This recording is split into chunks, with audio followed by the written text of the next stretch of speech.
Hello everyone, welcome back to our channel live dream education. నేను last time 2 shorts చేశాను కదండి. ఆ shorts చూడని వాళ్ళ కోసం కూడా ఒకసారి వీడియో చూడండి. ఆ షార్ట్ కింద కూడా నేను ఈ వీడియో ట్యాప్ చేస్తాను. అదేంటి అంటే, కొంతకాలం రెగ్యులర్గా చెప్పుకుంటున్నటువంటి క్లాసెస్ని పక్కన పెట్టి వేరే ఫర్దర్ క్లాసెస్ స్టార్ట్ చేస్తున్నాను అని చెప్పాను. అదేంటి అనేది నేను ఆ షార్ట్లో చెప్పాను already. Social work, sociology, law and nursing చేసిన వారికి, కాంపిటేటివ్ ఎగ్జామ్స్కి ప్రిపేర్ అయ్యే వాళ్ళకి ఈ సబ్జెక్ట్, ఈ టాపిక్స్ యూజ్ అవుతాయి అని చెప్పేసి, సో అందులో భాగంగా ఈరోజు సబ్జెక్ట్ వచ్చేసి సోషల్ పాలసీ అండ్ ప్లానింగ్ అనేటటువంటి సబ్జెక్ట్ నేమ్. ఇది సోషల్ పాలసీ అండ్ ప్లానింగ్ అనేది సబ్జెక్ట్ నేమ్. అంటే ఏంటి అంటే, సామాజిక విధానము మరియు ప్రణాళిక. సోషల్ పాలసీ అంటే సామాజిక విధానము, ప్లానింగ్ అంటే ప్రణాళిక. ఓకే, అందులో భాగంగా ఫస్ట్ టాపిక్ డిస్కస్ చేద్దాము. అదేంటి అంటే, కాన్సెప్ట్ ఆఫ్ సోషల్ పాలసీ. చాలా ఇంట్రెస్టింగ్గా ఉంటుంది, క్లియర్గా కేర్ఫుల్గా వినండి. Okay, let's get start the video. Video start చేయడానికంటే ముందు కొంచెం లెంతీగానే ఉంటుందండి, ఓపిక్గా వినండి, కాకపోతే ఇంట్రెస్టింగ్గా ఉంటుంది. ఓకేనా, let's get start the video. Concept of the social policy అంటే ఏంటి, సామాజిక విధానం యొక్క కాన్సెప్ట్, భావన అనేది ఏంటి అనేది చూద్దాము. First of all, social policy అంటే ఏంటి? Social policy it is study of social services and the welfare state. అంటే సోషల్ పాలసీ అనేది సామాజిక సేవలు మరియు సంక్షేమ రాజ్యాన్ని స్టడీ చేయడానికి యూజ్ అవుతుంది. అంటే state welfare, I mean people సంక్షేమం, పీపుల్ వెల్ఫేర్ కోసం, అండ్ సోషల్ సర్వీసెస్ సామాజిక సేవలను మరియు వెల్ఫేర్ ఆఫ్ స్టేట్ని స్టడీ చేయడానికి ఉపయోగపడుతుంది అనమాట. Okay, social policy is a study of social services and the welfare state. అర్థమైందా? సామాజిక సేవలు మరియు సంక్షేమ రాజ్య స్టడీనే సోషల్ పాలసీ అని అంటున్నారు. ఓకే, ఈ సోషల్ పాలసీ అనేది యాక్చువల్లీ 20th సెంచరీలో డెవలప్ కావడం జరిగింది.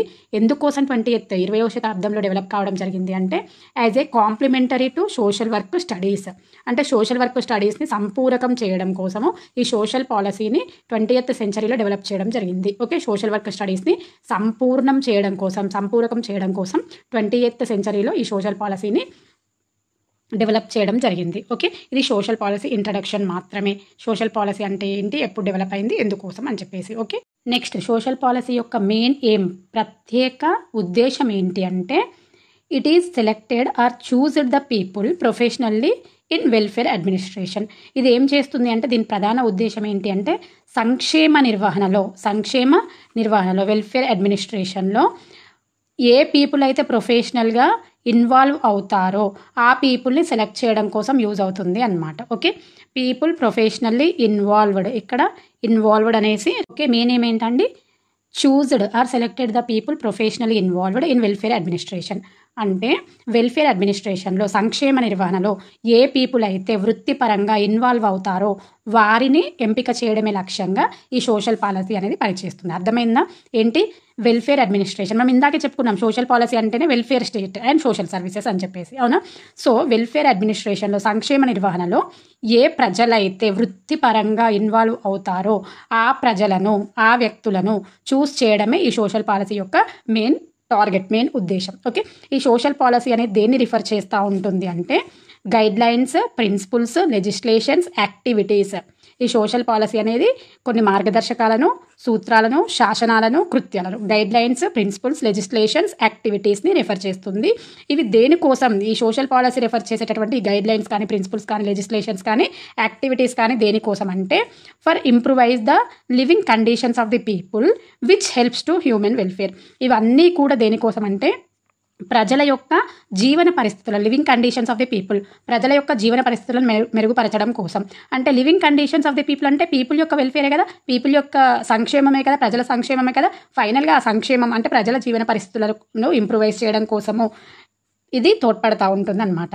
ఈ ప్రజల జీవన పరిస్థితి ఏంటి అంటే, మానవ సంక్షేమమే, నథింగ్ బట్ పీపుల్స్ వెల్ఫేర్. ఇక్కడ మనం చెప్పాము వెల్ఫేర్ స్టేట్, సోషల్ సర్వీసెస్ అని చెప్పేసి. ఓవరాల్గా సోషల్ పాలసీ యొక్క ఉద్దేశం ఏంటి, people welfare, society welfare, okay, human వెల్ఫేర్కి యూజ్ అవుతుంది. So it refers to guidelines, principles, legislations, activities for improve the living conditions of the people which helps to human welfare. Okay, this is only social policy introduction. What is the main aim and what is the social policy, when it is developed, for which purpose, and it refers to which purpose అని చెప్పేసి మాత్రమే. Social policy అంటే ఏంటి, ఎప్పుడు develop అయింది, దేనికోసం develop అయింది, దాని మెయిన్ ఏంటి, దాని మెయిన్ ఎయిమ్ ఏంటి, దాని మెయిన్ టార్గెట్ ఏంటి, అండ్ ఇది దేన్ని రెఫర్ చేస్తుంది, ఎందుకోసం. ఓవరాల్గా మీకు తెలిసిందేంటి, సోషల్ పాలసీ అనేది సోషల్ సర్వీసెస్ కోసం, సామాజిక సేవల కోసం, అండ్ సంక్షేమ రాజ్యాన్ని అంటే people's welfare or human welfare or society welfare కోసం అని చెప్పేసి అని గుర్తుపెట్టుకోండి. అందులో భాగంగా పీపుల్ని సెలెక్ట్ చేస్తూ ఉంటుంది. ఎలాంటి పీపుల్ని? వెల్ఫేర్ అడ్మినిస్ట్రేషన్కి యూజ్ అయ్యేటటువంటి పీపుల్. వాళ్ళు కూడా ప్రొఫెషనల్గా ఇన్వాల్వ్ అయి ఉండాలి, వృత్తిపరంగా ఇన్వాల్వ్ అయి ఉండాలి. Okay, this is about the social policy introduction మాత్రమే. రిమైనింగ్ క్లాస్ నెక్స్ట్ క్లాస్లో చూద్దాం. ఓకే.